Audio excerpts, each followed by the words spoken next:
de algo que es una curva de supervivencia celular. ¿Y cómo se crean esas curvas de supervivencia celular? Las curvas de supervivencia se crean tomando muestras de los tejidos e irradiando el tejido y mirando, dependiendo de cierta dosis, cuánto es el número de células que mueren o que sobreviven después de cada irradiación. Y con eso se crean unas curvas para predecir cuál es el comportamiento y cuál es la respuesta de los tejidos al tratamiento con radioterapia. Así podemos establecer que la curva alfa-beta tiene dos componentes. Uno que es el componente lineal de la curva y el otro que es el componente beta. ¿Qué puede representar cada uno de esos componentes? El alfa probablemente va a representar todo lo que es el daño de la radiación directamente sobre el DNA y cuando produce un daño en las dos hebras del DNA.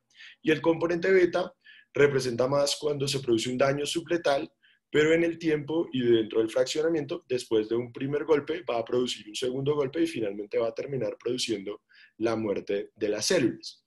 Cada tejido tiene un coeficiente alfa-beta diferente. Entonces, los que tienen un coeficiente alto, un alfa-beta alto, son tejidos que van a responder tempranamente al tratamiento con radioterapia, y los que tienen un coeficiente bajo son tejidos que les va a tomar más tiempo poder responder. Y el cociente es un punto de la gráfica en el cual el, el componente lineal de la curva es igual al componente cuadrático de la curva, que es el componente beta. Todo esto es porque yo puedo modificar las dosis y las puedo cambiar. Entonces hay algo que se llama dosis biológica efectiva y eso básicamente es una forma en la que yo puedo transformar cada fraccionamiento, lo puedo transformar en otro fraccionamiento. Esta N y esta D que se ven acá, la N es el número de fracciones y la D es la dosis y luego viene el alfa beta que va a depender de cada tejido.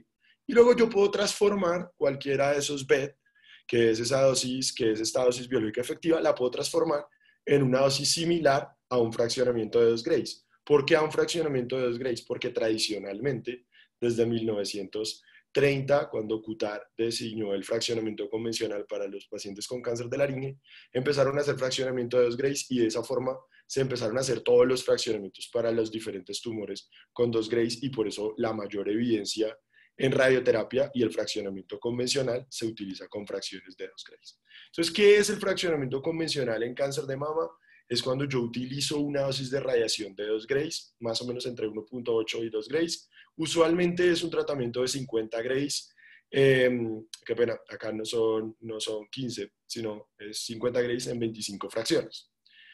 ¿Qué es el hipofraccionamiento? Entonces, con los estudios de los STAR y los estudios de los grupos canadienses que los voy a mostrar ahora muy rápidamente en un momento, ellos encontraron que ese cociente alfa-beta parece ser más bajo para el cáncer de mama de lo que inicialmente se consideraba.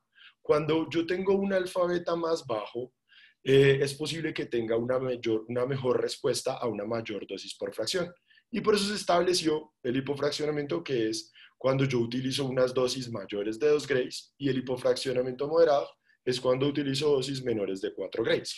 ¿Cuáles han sido los resultados de esos estudios de hipofraccionamiento? Entonces acá están los 4 estudios grandes de hipofraccionamiento, el de Ontario es el del grupo canadiense y están los 3 estudios STAR, y básicamente lo que ellos han tratado es de comparar ese fraccionamiento convencional, que son 50 Grays en 25 fracciones, con otras opciones de fraccionamiento, usualmente hipofraccionamientos moderados.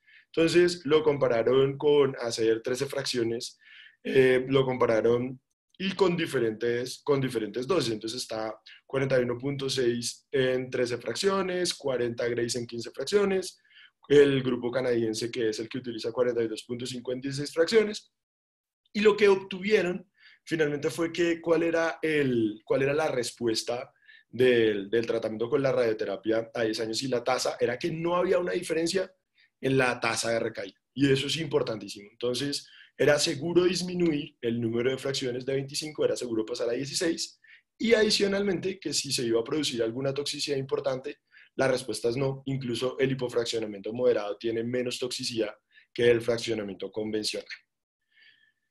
Eh, con estos estudios, ellos pasaron de lo que les mostré al principio, que es teórico y digamos en curvas celulares, que es pues digamos en unas cajas de cultivo celular, pasaron a establecer cuál podría ser ese alfa beta para el cáncer de mama. Y establecieron que efectivamente ese cociente alfa beta para el cáncer de mama estaba alrededor de 4.6 y para los tejidos sanos que estaban cerca de la mama es alrededor de 3.4. Y esto va a ser clave porque voy a estar hablando de estos cocientes alrededor de la charla.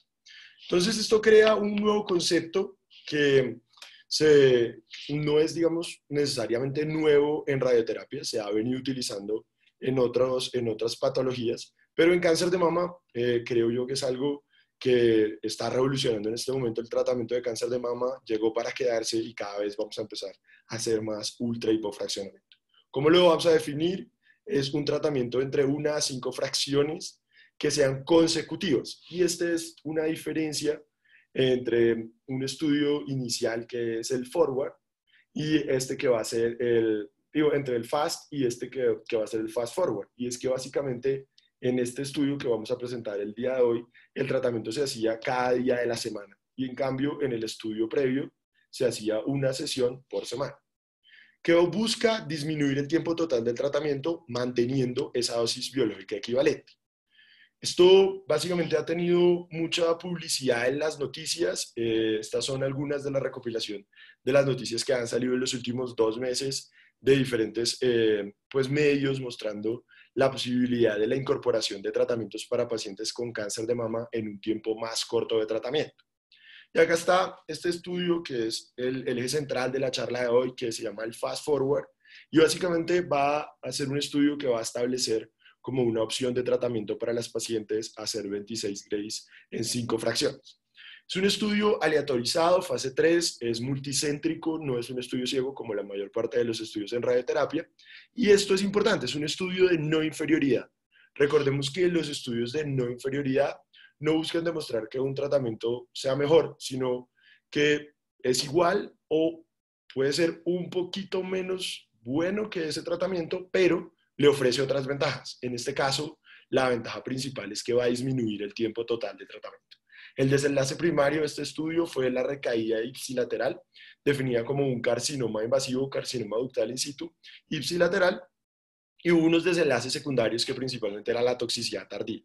Hay unos subestudios dentro de este estudio, uno de esos es el de toxicidad aguda, otro es la evaluación fotográfica de los efectos tardíos y otra que está muy de moda en los ensayos de oncología actualmente, que es el Patient Report Outcomes, que son básicamente los desenlaces reportados por los pacientes. Y básicamente, y también hay un subestudio que estaría pendiente de publicación, que va a ser 5 fracciones de radioterapia, incluyendo el drenaje axilosupraclavicular. ¿Qué pacientes se incluyeron? Incluyeron mujeres y hombres con cáncer de mama, con tumores T1, T2, T3, que podrían ser N0, N1, M0, y que fueran llevados a una resección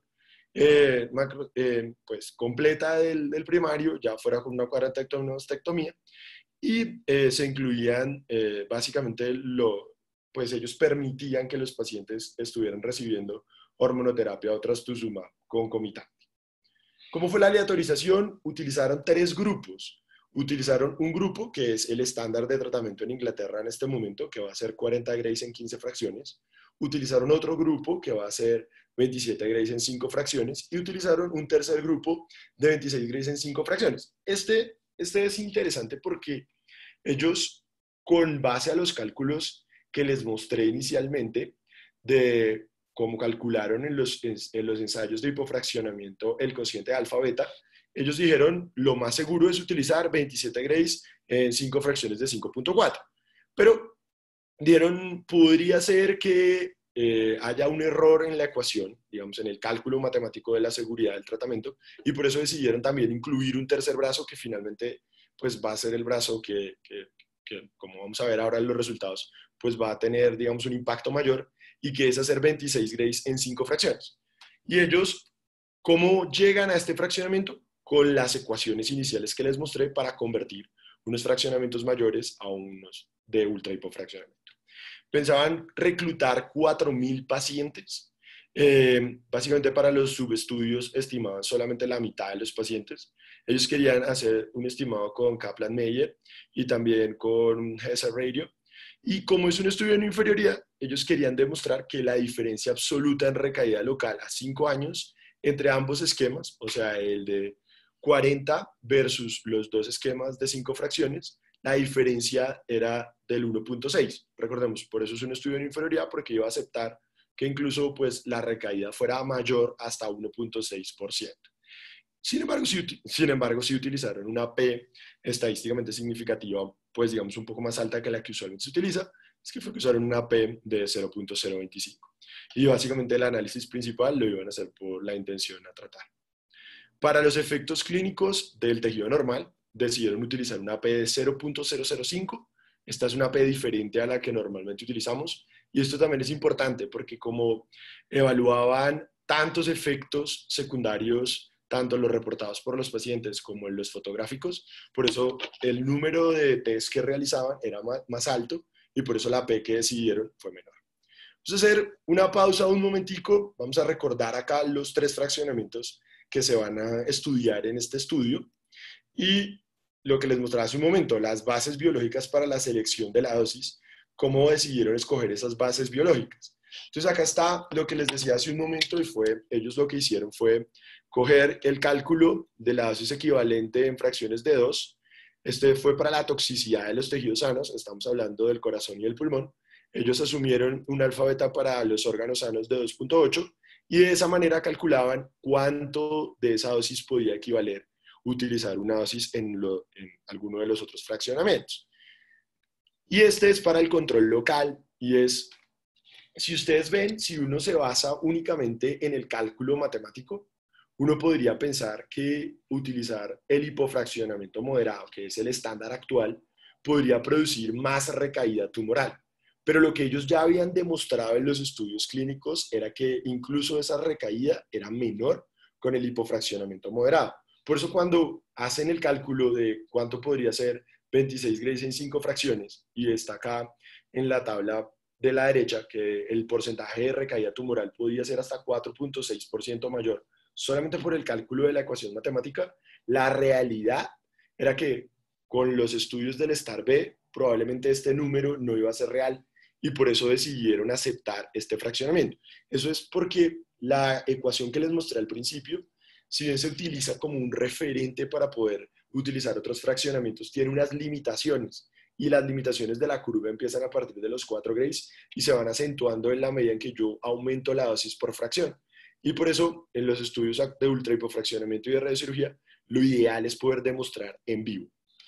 Ahora, vamos a volvernos nuevamente al estudio y es qué técnica de radioterapia utilizaron. Y esto es bien interesante. La técnica que utilizaron inicialmente en el estudio fue una técnica de 3D CRT. En la medida en que pasaba el tiempo, algunos centros que utilizaban IMRT les permitían incluir tratamientos con radioterapia de intensidad modulada.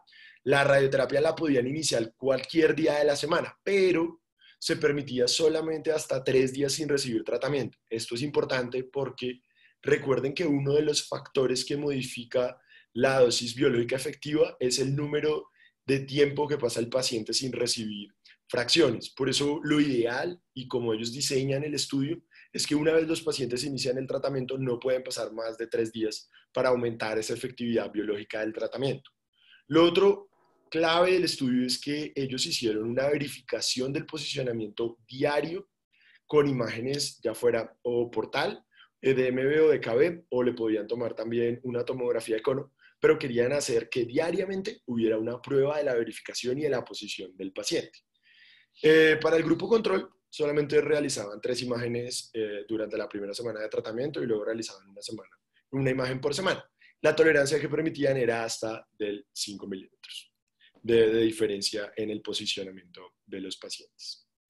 La inmovilización que utilizaron fue posición supina, utilizaron básicamente una inmovilización de mama, soporte de brazo, muñeca, realmente no hay como habían múltiples opciones de inmovilización y lo que ellos buscaban era que la inmovilización fuera reproducible y que se pudiera demostrar durante las sesiones de tratamiento. El refuerzo, y pues el tema del refuerzo es uno de los temas como de los puntos flacos de este estudio, y es que el refuerzo, ellos decidieron utilizar 10 o 16 grays en fracciones de 2 grays. O sea, estamos hablando casi de duplicar o triplicar el tiempo de la parte del estudio inicial en los brazos que utilizaban ultrahipofraccionamiento. ¿Cuál es la razón de que ellos decidieran utilizar esto?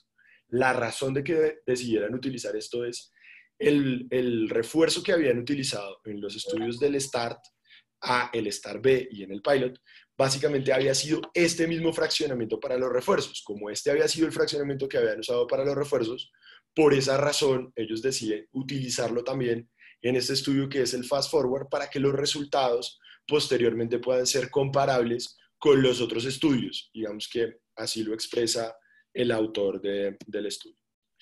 ¿Cuáles son los volúmenes de tratamiento? Pues digamos que no va a ser acá un centro, pero básicamente utilizan 3 volúmenes de tratamiento, hacen un CTB, hacen un PTB y luego hacen un PTB de V pequeña h y básicamente es para evaluar finalmente este que es el de la tercera columna, es el que van a utilizar para evaluar el histograma de dosis volumen.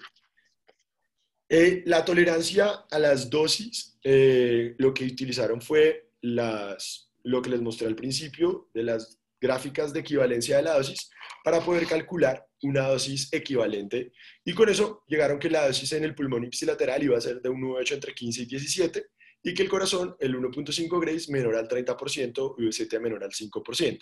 Nosotros hemos hecho algunos cálculos adicionales y digamos, estos no están dentro del estudio, pero pues ha sido como un cálculo que nosotros hemos adoptado para calcular, además en las pacientes, la dosis que reciben a la mama contralateral y adicionalmente al corazón cuando son tumores de mama derecha que uno esperaría que reciban una dosis aún menor.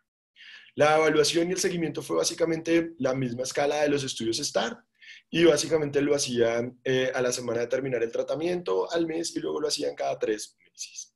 ¿Cuáles fueron los resultados? Entonces, los resultados del estudio, lo primero que quiero que vean son las características de los pacientes y es el número de pacientes que eran menores de 40 años es un número muy bajo, que por supuesto la mayor parte eran pacientes mujeres, que los grados tumorales sí estaban bien representados y había tanto grados 1, 2 y 3, que el riesgo del grupo es básicamente si les iban a dar refuerzo o no les iban a refuerzo o qué tan posible se consideraba que fueran, como qué tan riesgoso estaban esos pacientes dentro del grupo y también el tipo de cirugía que la mayor parte de las pacientes pues fueron llevadas a cirugía conservadora. Y en la tabla de la derecha creo que es importante y destacable, lo primero es que espérenme, no está aquí todavía, regálenme un segundito, creo que es en la siguiente diapositiva, sí, es en esta diapositiva, que quiero que vean que finalmente el número de pacientes que reciben refuerzo dentro del estudio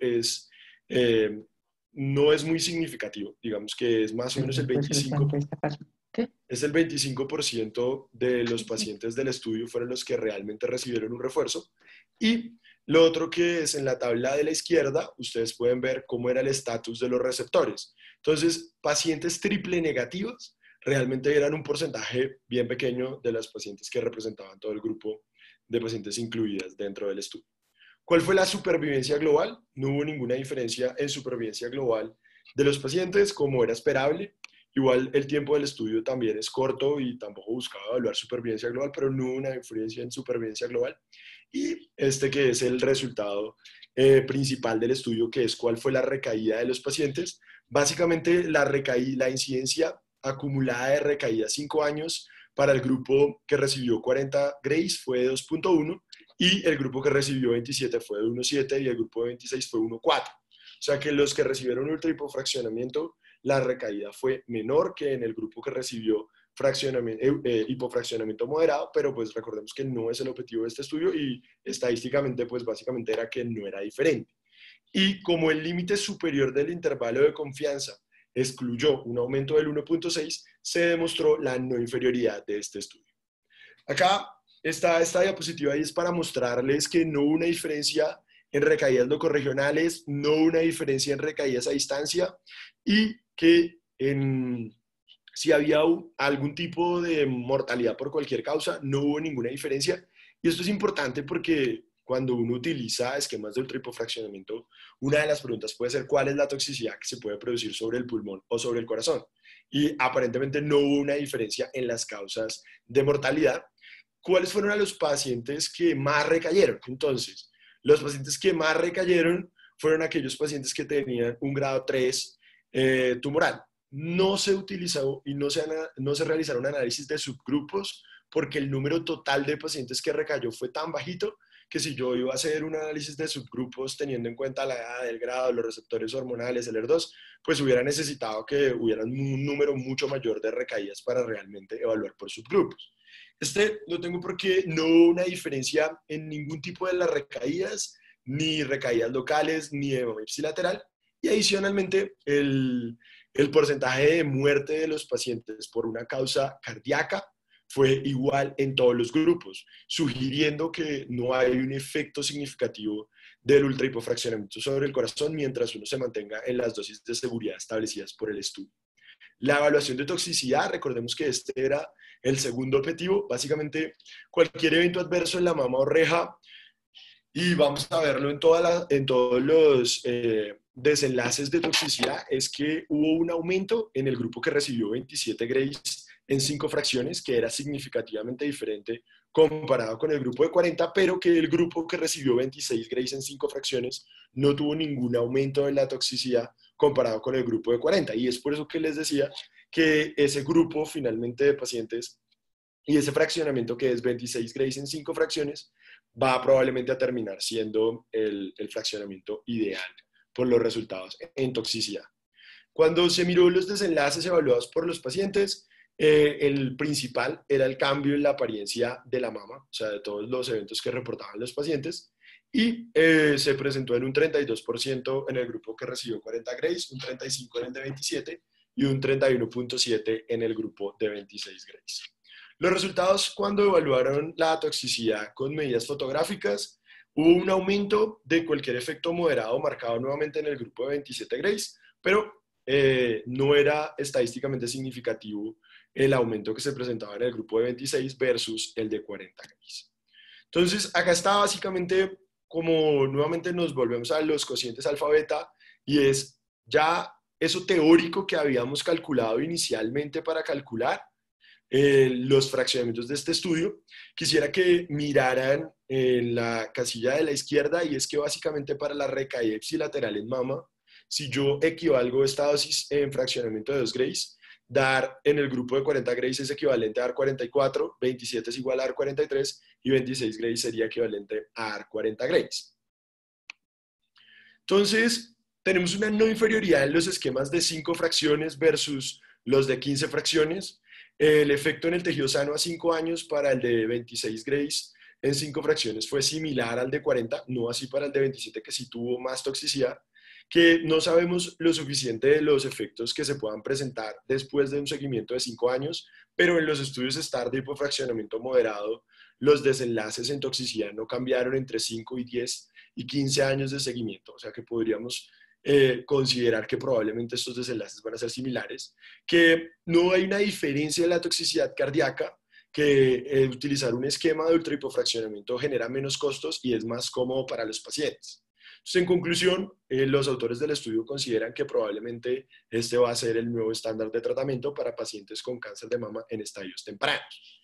Acá, este es otro estudio publicado previamente en el 2016 y son los resultados de la toxicidad aguda. Este era uno de los subestudios del Fast Forward y básicamente ellos lo evaluaron la toxicidad aguda con 2 escalas, una la del RTOG y la otra la del CTCA y la de Common Toxicity Common. Y básicamente el desenlace era la proporción de pacientes en cada grupo que tenían una toxicidad mayor a grado 3.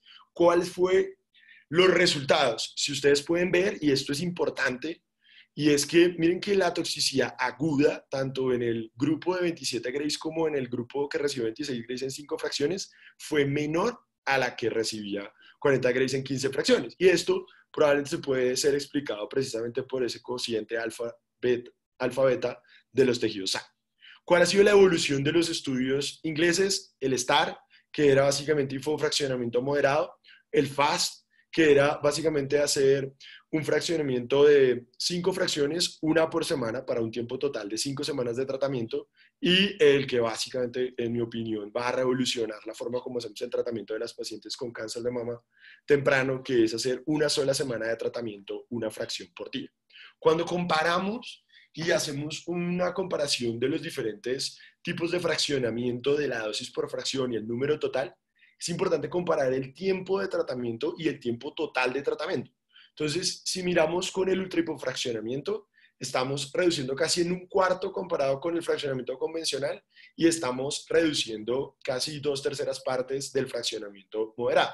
Que sí puede ser, y si ven, el tiempo de tratamiento por sesión puede aumentar. Esto obviamente va a variar dependiendo de cada centro y de la forma como utilicen, pero cada sesión requiere un control de imágenes. Entonces, como cada sesión requiere un control de imágenes, necesita de hacer un ajuste en el posicionamiento para estar seguros del tratamiento que reciben, y por eso puede ser que cada sesión sea un poco más larga, pero el tiempo total de tratamiento va a ser muy diferente. Entonces, simplemente para hacer un contexto en los pacientes actualmente del coronavirus, y es que actualmente en nuestro contexto se calcula que los pacientes con cáncer pueden tener un riesgo de muerte o requerir un soporte ventilatorio de hasta 3 a 4 veces mayor que otros pacientes, y por eso en radioterapia hemos tratado de utilizar consultas remotas, de no aplicar o diferir tratamiento y de acortar. Mi opinión principal está enfocada en que creo que con un esquema tan corto del tripofraccionamiento como una sola semana de tratamiento, probablemente el número de pacientes que vamos a necesitar diferir o aplicar cada vez va a ser más corto, y probablemente podemos agrupar todas esas pacientes en el grupo de tratar de acortar el tiempo total de tratamiento. Las guías internacionales de cáncer de mama durante pues durante la pandemia básicamente recomiendan utilizar el esquema de 5 fracciones, así también como la guía del Memorial. ¿Qué podemos hacer con el refuerzo? Y esta es una pregunta que muchos en la audiencia pueden tener, y es, si vamos a, y yo considero que esta paciente necesita de un refuerzo, le voy a duplicar el tiempo de tratamiento por el refuerzo. En comunicaciones informales de los autores y en algunas charlas donde los autores han estado explicando el estudio, ellos han dicho que actualmente están utilizando una o dos fracciones de una dosis similar, o sea, una fracción de 5.2 o dos fracciones de 4 o 5 grays. Y también otra opción sería hacer, al mismo tiempo que hago las 5 fracciones, hacer un bus integrado simultáneo. ¿Cuáles son mis recomendaciones para la implementación de la técnica? Primero, que se haga una revisión de la evidencia y de la divulgación de esta técnica en todo el centro, porque recordemos que en radioterapia somos un equipo, no solamente médico, que funcionamos interdisciplinar con los cirujanos de mama, con los patólogos, con los oncólogos clínicos, sino que adicionalmente dentro de los mismos servicios de radioterapia somos un equipo con el grupo de tecnólogos, de enfermería. Se necesita hacer un establecimiento de los volúmenes y hacer una revisión cuidadosa de las restricciones de los órganos a riesgo, hacer una selección adecuada de los pacientes. Les recomiendo hacer una verificación de la dosimetría de los equipos para las dosis mayores a 5 grays, verificar la calidad de las imágenes que se están tomando, asegurarse que se tiene disponibilidad de tomar una imagen para el paciente diaria, que se debe hacer una verificación de múltiples planes. No hay una técnica de tratamiento precisa, digamos, el estudio está diseñado con una técnica 3D, pero podemos utilizar en este momento diferentes técnicas de fill and fill, podemos utilizar técnicas híbridas, como les vamos a ver en un momento, y también les sugeriría que si pueden hacer dosimetría en vivo para verificar que efectivamente le está llegando esta dosis a los pacientes, nos podría dar todavía más certeza. La experiencia que nosotros hemos tenido en el Hospital San Ignacio es, hemos tenido un grupo, digamos, actualmente cercano como a los 10 pacientes, que han sido nuestras primeras 10 pacientes. Hemos hecho múltiples planes para cada uno de los pacientes. En este caso, este es un caso que va a combinar, son dos tangenciales y finalmente tiene una técnica híbrida, porque tiene este caso tiene un 10% con BIMA. Y también es importante, lo que ven acá en la gráfica, es básicamente lo que se conoce como el bloqueo al corazón, y el bloqueo al corazón usualmente se logra utilizando una técnica de dos tangenciales con fill and fill. Y aquí está básicamente nuevamente el bloqueo cardíaco. Quiero agradecer a todo el personal que trabaja conmigo, porque lograr esta implementación de técnicas no sería posible sin el apoyo de los físicos médicos, sin el apoyo del grupo de tecnólogos, de enfermería oncológica, de los dosimetristas que nos apoyan, porque finalmente todos somos un equipo. Las consideraciones finales que les traigo es que la radioterapia nunca es una técnica o una máquina. Es un equipo humano capaz de realizar una técnica adecuada en unas condiciones responsables, que si yo no me siento capaz o siento que la técnica no va a ser segura para el paciente, pues tengo que ser consciente de mis limitaciones, que es obligatorio el control de imágenes en cada fracción de tratamiento y que el esquema de 26 Grays en 5 fracciones probablemente es el esquema de elección para pacientes con tumores T1, T2, N0, M0. Finalmente somos un equipo en compañía de todo el grupo de mastología que nos va a integrar cirujanos oncólogos, mastólogos, patólogos, oncólogos clínicos, radiólogos, y todos estamos juntos porque queremos mejorar los desenlaces de nuestras pacientes. Muchísimas gracias, les agradezco la oportunidad y creo que podemos dar pues entrada a una sesión de preguntas si alguien tiene alguna inquietud. Bueno, Alejandro, excelente charla, muy clara, muy didáctica. Entonces, hay una serie de preguntas que pueden pasar al chat. Yo creo que la conclusión de este estudio, del Fast Forward, es que es un estudio multicéntrico, aleatorizado, fase 3 de no inferioridad, ha demostrado que 26 Gray en 5 fracciones no es inferior al estándar que estamos utilizando, que es 40 Gray en 15 fracciones. Entonces, te quisiera preguntar si la consistencia del estudio, del Fast Forward, permite soportar la adopción de 26 Gray en 5 fracciones como nuevo tratamiento estándar en nuestros pacientes de cáncer de mama temprano, T1, T3, N0, N1, si se permite o falta madurar los datos, porque el seguimiento está máximo a 71.5 meses. Claro, esa es una pregunta, digamos, que es seguramente una pregunta que todos nos hacemos después de ver estos resultados del estudio, y es, tenemos resultados a 5 años, ¿qué pasará en 10 y 15 años? Lo que nos ha demostrado la experiencia previa de los estudios de hipofraccionamiento moderado es que no hubo una diferencia de los resultados de 5, 10 y 15 años.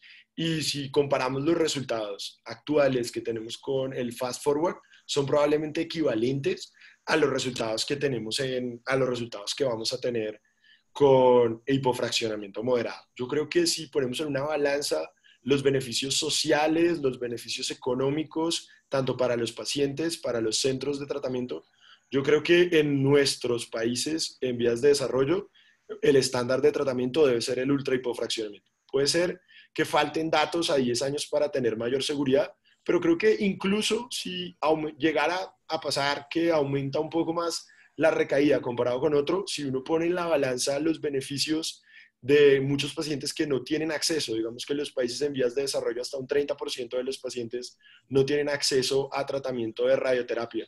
Yo creo que si ponemos todo eso en una balanza, seguramente en nuestro contexto es el estándar de tratamiento. Doctor, tenemos aquí unas preguntitas de nuestros participantes que no han levantado la mano. Claro, doctor, por supuesto. El doctor Juan Felipe Arias puede hacer uso de su micrófono, por favor. Lo puedes bloquear y hacer su pregunta directamente.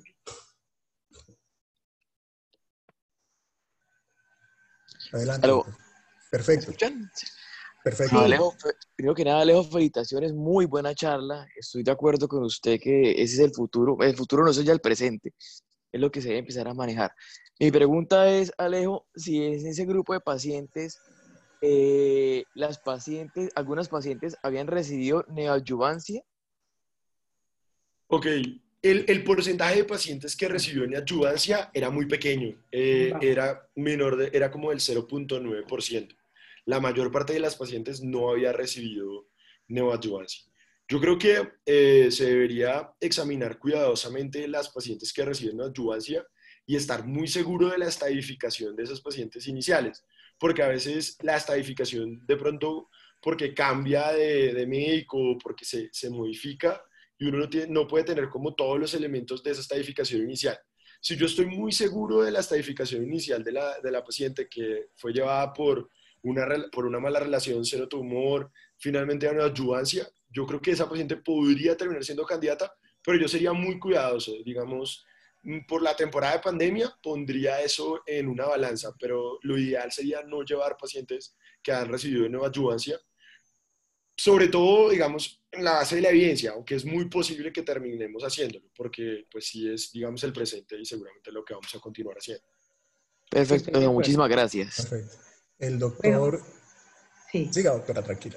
No, siga el doctor tiene que hacer una pregunta y después yo hago una que está aquí en el chat.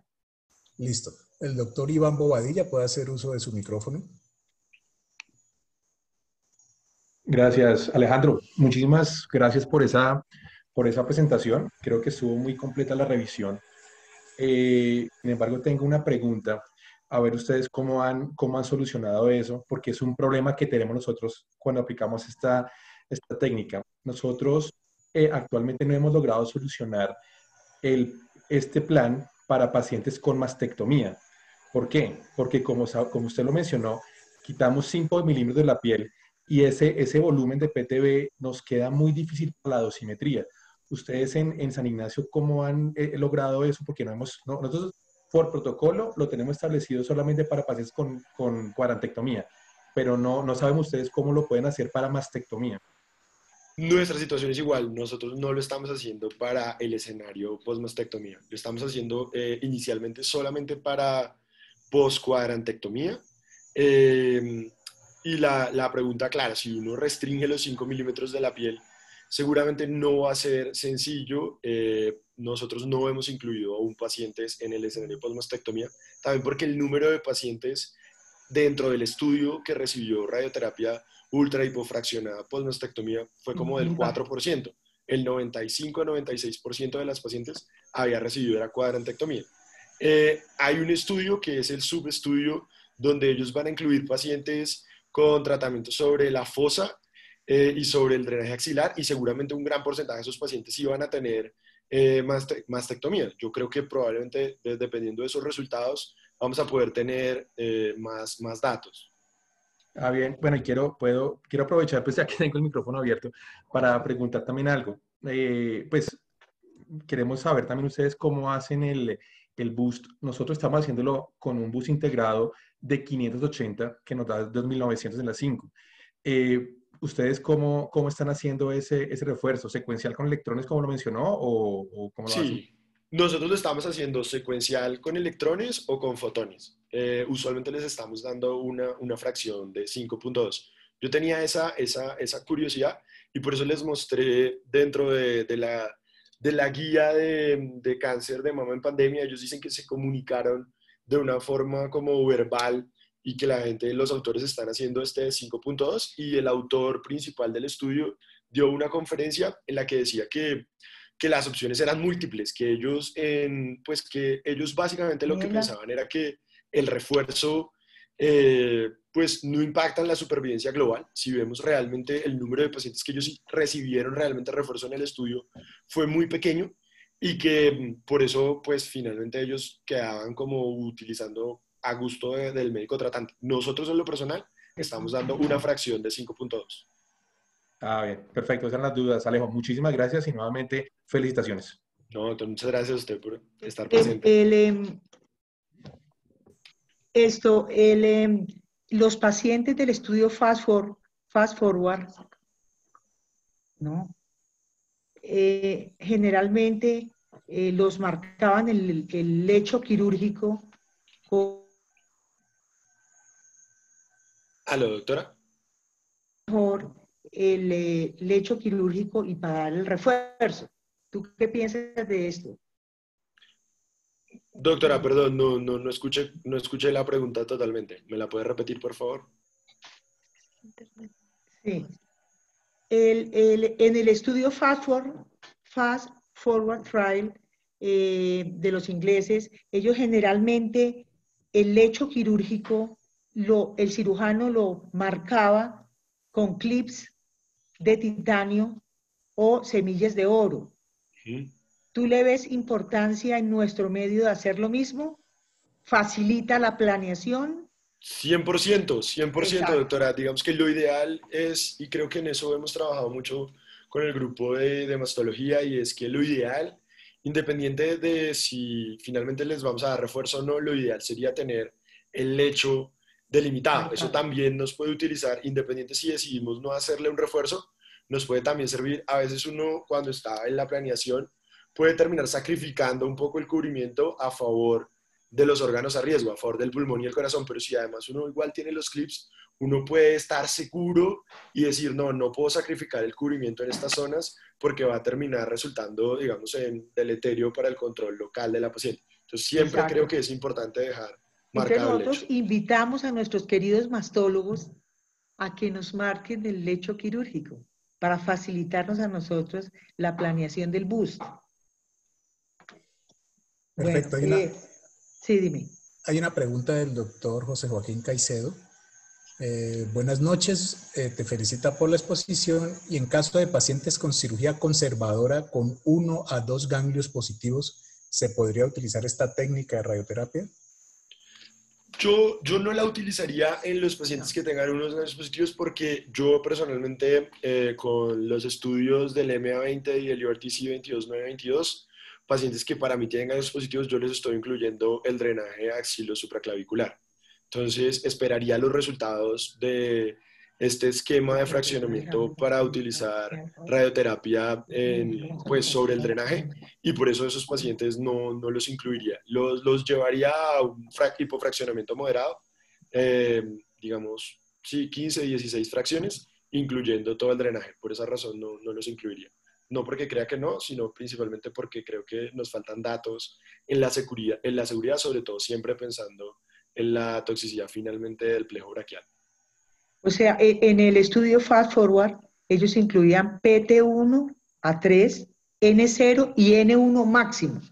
Sí, ellos incluían N1, pero cuando uno mira realmente el número de pacientes que está representado y que era N1 positivo, era muy bajo. Era muy bajo, sí. Y seguramente es la misma situación. Ellos tenían un subestudio abierto y en el subestudio que tenían abierto, ellos estaban haciendo este fast forward, incluido el drenaje axilo-supraclavicular.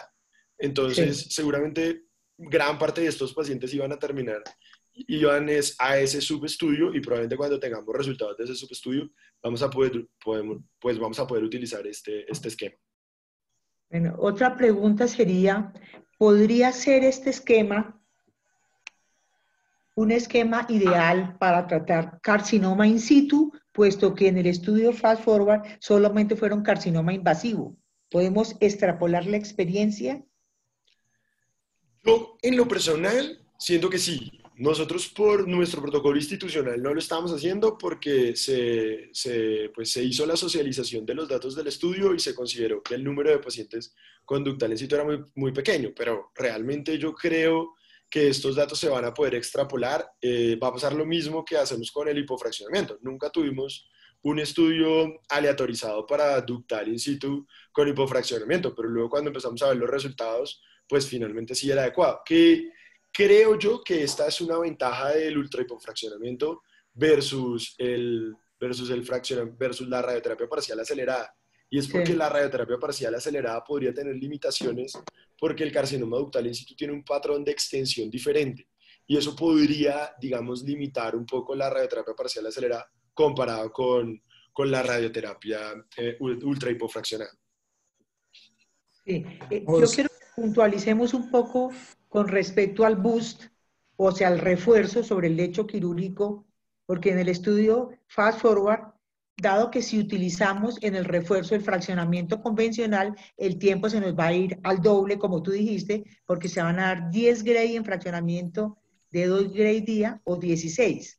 Entonces, lo impactante de este estudio era que acortaba el tiempo de tratamiento y los ingleses como cobran por fracción, no como aquí que cobramos por paquete de radioterapia, entonces para ellos los costos eran diferentes.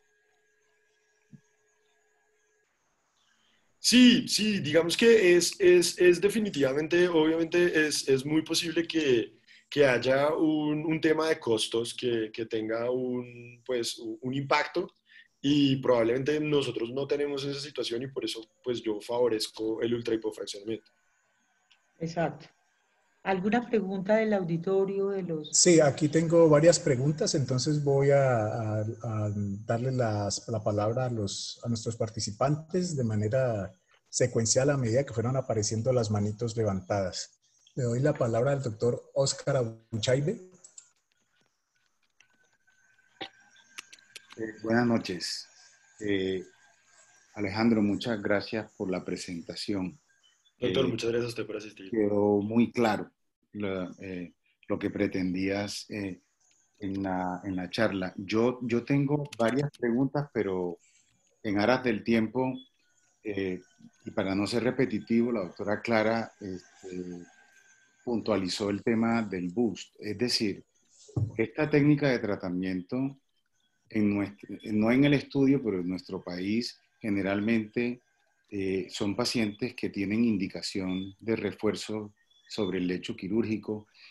A mí no me parece práctico hacer 5 días de tratamiento, luego hacer entre 5 y 8 días de boost, sobre todo porque eso lleva una planeación aparte que prolonga el tiempo total de tratamiento. O sea, a mí no me parece que haya mucha ventaja entre hacer un tratamiento de 15 días con el tratamiento del fast forward, porque el número de días va a ser exactamente lo mismo. La pregunta que yo me hago es, ¿cómo garantiza uno que la dosimetría tan bonita que vimos en las diapositivas se va a reproducir en la realidad en un paciente que dura entre 20 y 25 minutos en la máquina si no hay control de la respiración? O sea, ¿cómo haces tú para reproducir esa dosimetría? Doctor, qué excelente pregunta. Entonces, por eso les mostraba unos casos. Digamos que lo que nosotros hemos encontrado y con los mismos datos del estudio, las planeaciones se basan usualmente en tangenciales con fill and fill. El tiempo de un tangencial con fill and fill por cada uno de los campos son 40 segundos. Entonces, básicamente, el tiempo total de los dos tangenciales son 80 segundos y finalmente terminamos haciendo un poquito de híbrida cuando hacemos híbrida o cuando la dejamos. Cuando la damos totalmente con el tangencial de fill and fill, el tiempo total es entre 80 a 100 segundos de tratamiento. O sea, estamos hablando de 1 minuto y medio. Y cuando lo hacemos con la híbrida, que combinamos un poquito de arcoterapia, entonces le dejamos como un 10%, eso básicamente es como 1 minuto y medio, 2 minutos máximo de tiempo. Entonces, sumado más a los otros 80, o sea que sería como un tiempo total como de unos 3 minutos y medio. Entonces, no creo, digamos, que el tiempo sea algo necesariamente tan representativo cuando uno utiliza la mayor parte de la carga de la dosis en un tangencial con fill and fill. Muchas gracias. ¿Alguna otra pregunta?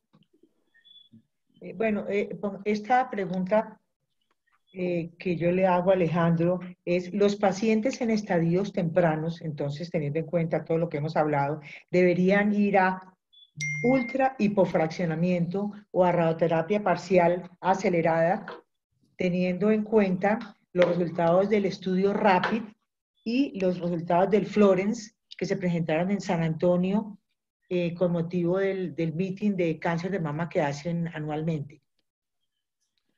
Gracias, doctora. Yo creo que esta es una pregunta interesante porque una de las otras técnicas y de las opciones de tratamiento es utilizar APBI, que es básicamente radioterapia parcial acelerada.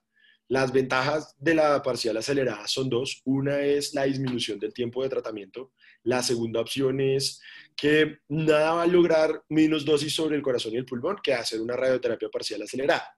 Sin embargo, para poder hacer radioterapia parcial acelerada se necesita de un mayor conocimiento técnico. O sea, digamos que las técnicas de braquiterapia con parcial acelerada necesitan de más técnica, pueden necesitar de una mayor inversión del centro. Digamos que la ventaja de adoptar el ultrahipofraccionamiento con radioterapia externa es que de una manera responsable, como les mostré, y haciendo unos pasos de implementación, cualquier centro podría eventualmente seguir todo el proceso y estar haciendo ultrahipofraccionamiento. Y vi una pregunta de Juan Pablo Molina. Hola Juan, ¿cómo estás? Que me preguntaba sobre la posibilidad de hacer radioterapia intraoperatoria. Entonces, que entra dentro del grupo de las APBI. La radioterapia intraoperatoria siempre ha mostrado resultados menores a la radioterapia externa en recaída. Y sin embargo, pues la ventaja es que todo sale en una sola sesión. Pero yo creería que el tratamiento en 5 sesiones es tan corto que la ventaja entre 1 y 5 días disminuye significativamente, a menos que yo esté muy interesado en que la dosis que reciba el corazón sea significativamente menor. Si yo tengo una paciente con un riesgo cardiovascular muy alto o con unas condiciones muy específicas de su anatomía, en quien yo quisiera cuidarle especialmente que la dosis que reciba sea mucho menor, en ese caso, pues yo podría utilizar una técnica de radioterapia intraoperatoria o otra técnica de parcial acelerada. Nosotros en lo personal estábamos en el proyecto en el Hospital San Ignacio de adoptar la técnica de Florence, digamos que veníamos, ese era como nuestro objetivo y era empezar a hacer, pero pues el grupo de pacientes que pueden entrar dentro del ultrahipofraccionamiento es mucho mayor que las de APBI, porque las pacientes de APBI son aún más seleccionadas que las pacientes de ultrahipofraccionamiento. Entonces, finalmente vemos que como por disposición del centro, eso deja, digamos, que el campo para hacer APBI muy, muy estrecho. A menos, como digo, que hayan unas condiciones y pues sí, nada va a lograr menos dosis a tejidos sanos.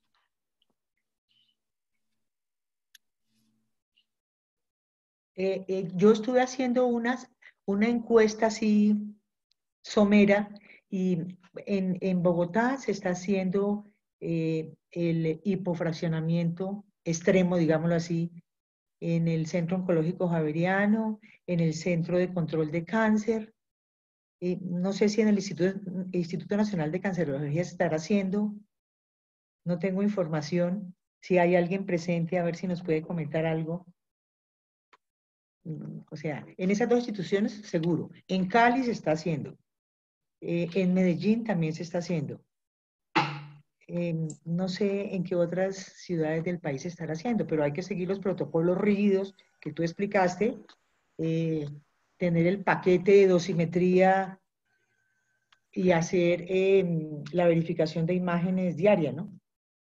Sí, digamos que yo creo que una de las posibilidades de estas charlas es tratar, digamos que veo un gran público de radioterapia. La idea sería que, pues, y nuestro interés es tratar de apoyar a todas las personas que estén interesadas y también con los que ya lo están haciendo. Sé que en Bogotá lo está haciendo la Fundación Santa Fe, sé que lo está haciendo Centro de Control del Cáncer, sé que lo estamos haciendo nosotros en la Javeriana.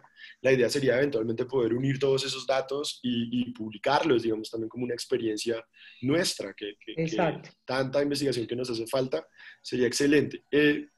Creo que hay una pregunta que veía del doctor Carlos Vargas que estaba preguntando si, como que nos había dejado, bueno, estaba preguntando si creemos que hay una diferencia en la toxicidad aguda con el uso de taxanos, o en la toxicidad, perdón, no uso la palabra aguda.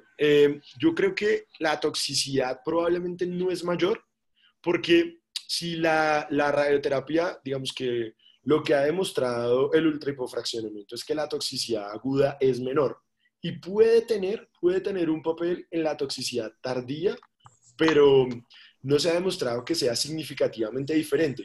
Parte del grupo de los pacientes que están incluidos en este estudio recibieron adyuvancia con quimioterapia y recibieron adyuvancia con quimioterapia con taxanos. Lo que pasa es que como era solamente nunca hicieron el análisis por subgrupos y no podrían establecer específicamente en ese grupo que recibió adyuvancia con taxanos, pero yo no creo que haya un aumento en la toxicidad porque la toxicidad aguda con el ultrahipofraccionamiento es menor que la que se ve con el fraccionamiento convencional o con el fraccionamiento moderado. Alejandro, el doctor Carlos Vargas también pregunta acerca del resultado estético cuando se utilizan taxanos previo o posterior a la radioterapia, y de igual manera el doctor Lucho Guzmán pregunta cómo es el resultado estético cuando se han administrado BUDS con esta técnica inicial de ultrahipofraccionamiento.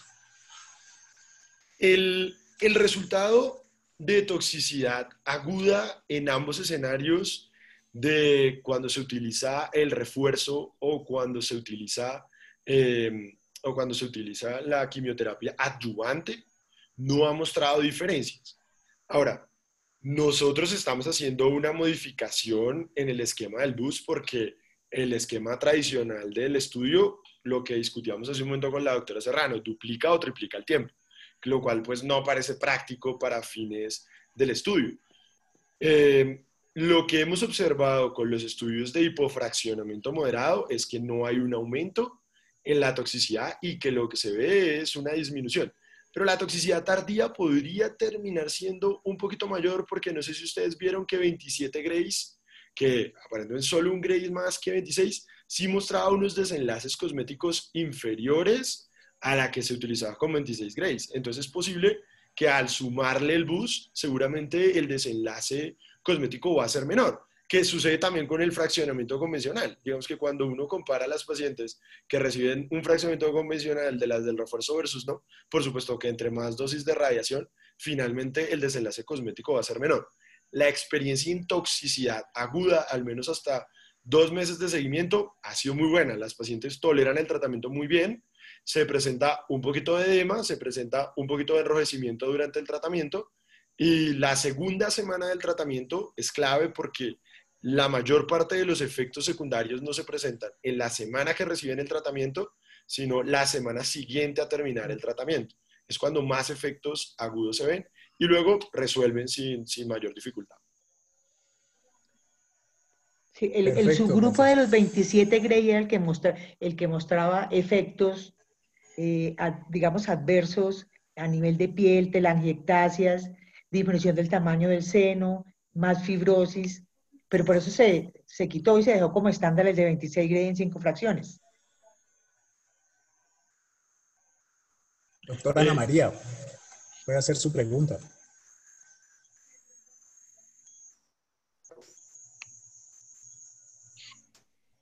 ¿Aló, doctora Ana María? Aló, aló. Sí, aló. Sí, habla, no, Ana María, es que es mi esposa. Ok, Yo, Alejo, ¿qué perfecto. más? Yo, Clara, ¿cómo les va? ¿Qué Doctor, más? ¿cómo está? ¿Cómo va? Bien, bien, bien. Alejito, yo tenía una pregunta y es algo a lo que me he visto enfrentado con las pacientes que he hecho ultrahidrofraccionamiento. Y es que normalmente cuando uno define el volumen basado, digamos, en los atlas del RTOD, usualmente, sobre todo en las mujeres que tienen la caja torácica más, con una concavidad más pronunciada, usualmente el constraint del pulmón es muy difícil de conseguir. Yo quería preguntarles si ustedes han evaluado o han visto algún tipo de variación en la construcción del volumen para algunas pacientes que eventualmente no cumplan con los constraints, sobre todo el de pulmón. ¿Lo han hecho? Sí, sí, doctor, nosotros no estamos utilizando los volúmenes del Atlas del RTOG, estamos utilizando los volúmenes del protocolo del Fast Forward. El Fast Forward viene con un pack de instrucciones y también se puede consultar en línea en eContour. Ellos tienen tanto los volúmenes porque cambian un poquito con respecto a los del RTOG y eso podría terminar facilitándole un poco la planeación. Sin embargo, en el caso especial de algunas pacientes con una cavidad torácica muy cóncava, hemos tenido dificultades. Lo que hemos hecho es hacer múltiples planes y en eso quiero agradecer el apoyo que hemos tenido del grupo de física médica porque hemos hecho hasta 11, 12 planes diferentes por paciente, mezclando las diferentes técnicas híbridas y mirando diferentes porcentajes hasta tratar de lograr el mejor cubrimiento. Al final, lo que hemos terminado haciendo es que cuando uno acepta el cubrimiento que permitía el estudio, que permitía descubrir hasta el 90-95, uno logra, digamos, cumplir el pulmón, pero sí, obviamente nos ha requerido tiempo. Sí, es que en general ese ha sido realmente como un poco el reto grande que nosotros hemos tenido. Realmente el cumplimiento de los demás constraints no es tan complicado, pero el del pulmón ha sido siempre difícil y usualmente siempre he tenido que manejar mucho modificar el volumen, obviamente tratando de mantenerse dentro de las recomendaciones, pero es uno de los ítems más complejos que he visto yo de la técnica del ultrahipofraccionamiento en estas pacientes. Sí, doctor, ¿qué porcentaje usualmente están utilizando ¿están haciendo técnica híbrida o la están haciendo con qué técnica? No, fill and fill. Ah, ok, sí, no, sí, porque cuando lo que hacemos es cuando el pulmón no nos está cumpliendo, le estamos dando más peso al fill and fill precisamente para eso, para tratar de disminuir las al pulmón. Sí, no, nosotros lo tenemos como estándares con fill and fill porque realmente con IMRT o sea, utilizando múltiples campos y todo eso, no, es muy complicado cumplir los constraints. Realmente los campos tienen que pasar lo más tangencialmente posible sobre el pulmón y obviamente cuando uno utiliza IMRT, pues casi que hay unos campos que entran perpendiculares y es imposible. Sí, de acuerdo. Doctor Alejandro y doctora Clara, pregunta el doctor Marcos Kimmel, ¿Cuál es la edad de la paciente más joven que han tenido en su experiencia con esta técnica? Bueno, doctor, mi experiencia En el personal, grupo es de 18 años. sí, sí, el número de pacientes que tienen en el estudio menos de 40 años es muy poquito. Yo no creo que haya una diferencia real en términos prácticos.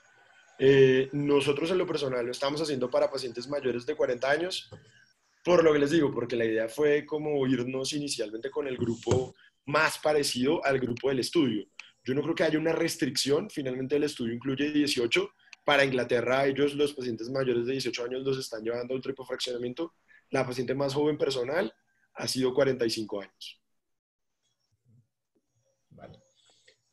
Pregunta un espectador, dice, ¿las pacientes triple negativas estadio temprano las están incluyendo en su protocolo, al igual que las pacientes T2 que fueron un grupo pequeño? Sí, sí, las pacientes T2 sí las estamos incluyendo. La mediana del tamaño tumoral fue 1.8. Digamos que eso quiere decir que la mitad de las pacientes tenían tumores menores de 1.8 centímetros y la otra mitad tenían tumores más de 1.8. Eso pues obviamente ampliaría el grupo. Incluso en el estudio incluyeron algunas pacientes de tumores más grandes, pero nosotros nos hemos mantenido, digamos, hasta T2.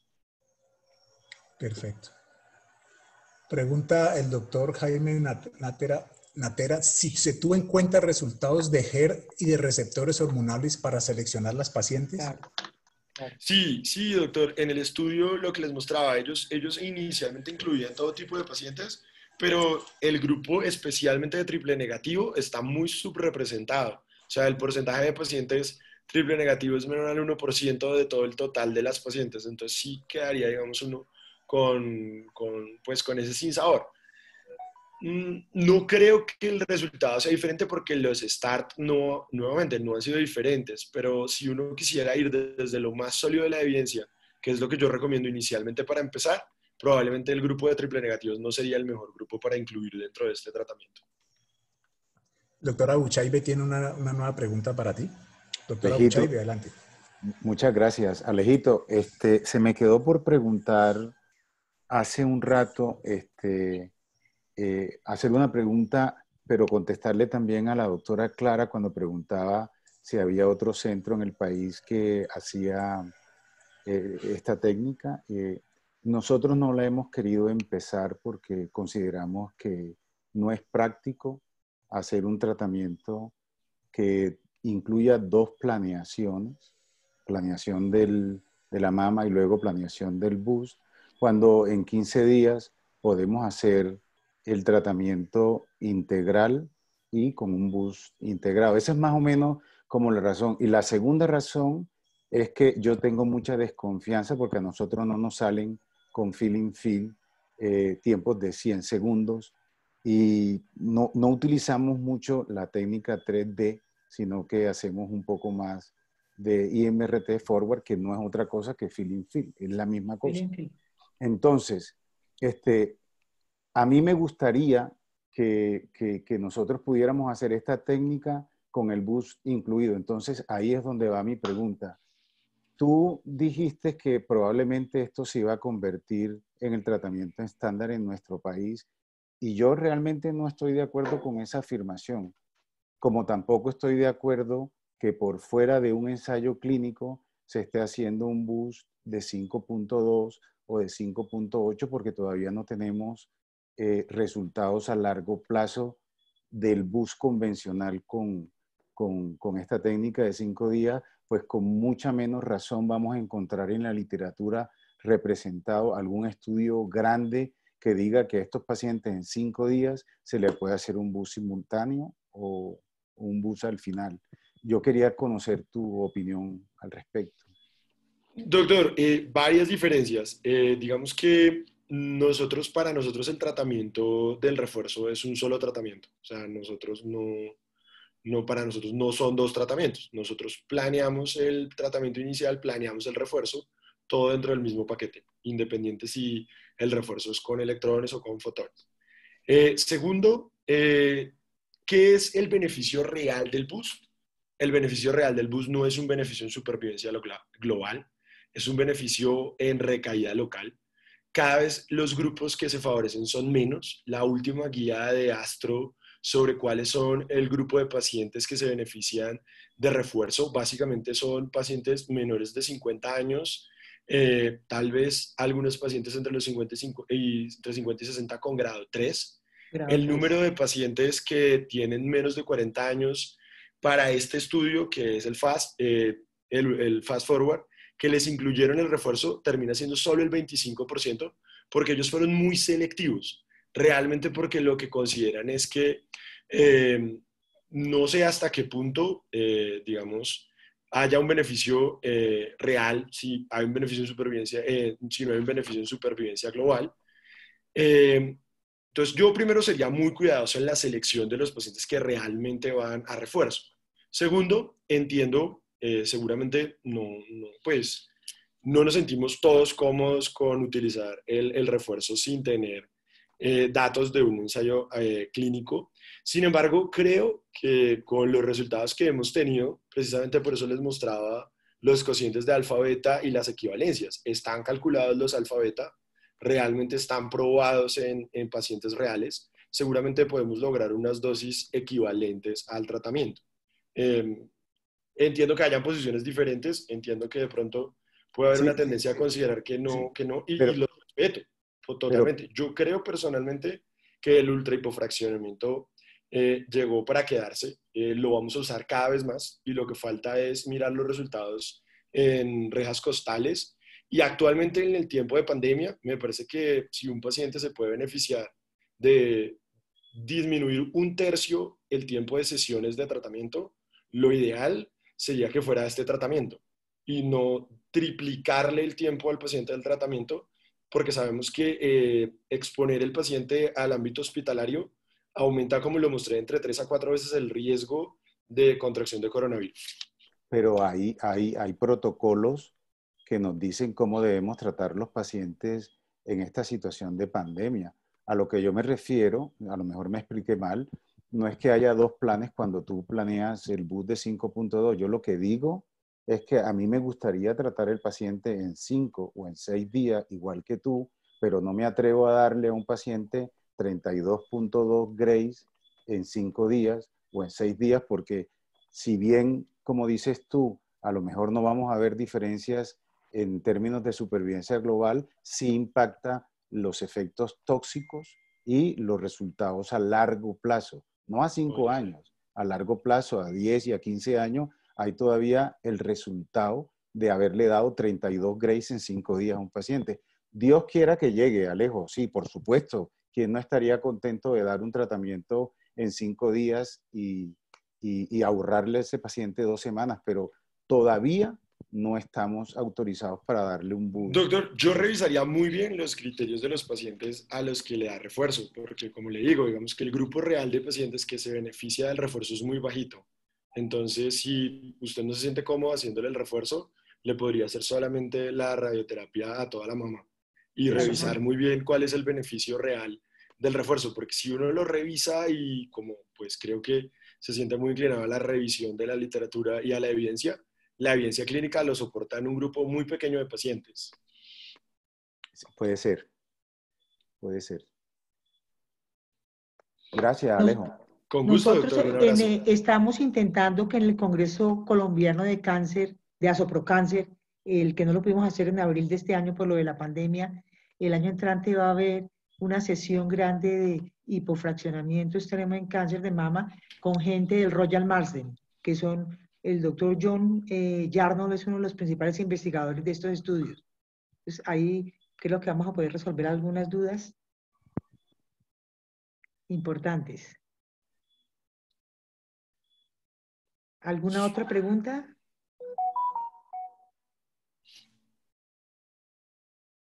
Creo que ya no hay más preguntas. Muchas gracias, Alejo. Muchas gracias, señores asistentes. Y esperamos que estén pendientes de las nuevas convocatorias de la Asociación Colombiana de Mastología. Muchas gracias. Muchas Muchas gracias a gracias. todos por la asistencia. Un abrazo.